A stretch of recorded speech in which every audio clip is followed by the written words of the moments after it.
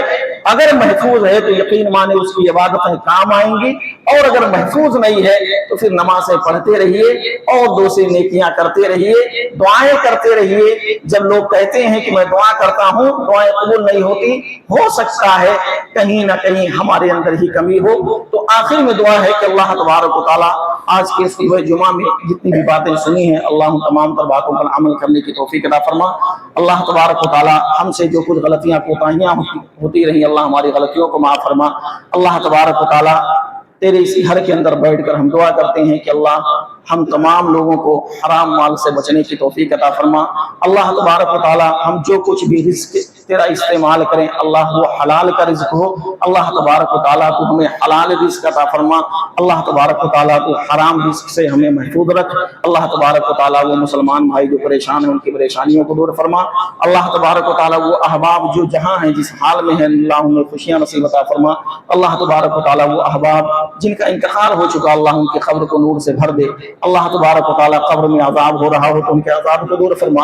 اللہ رب العزت ہمارے وہ بھائی جو بیمار ہیں اللہ تمہیں صحت کاملہ عاجلہ عطا فرما.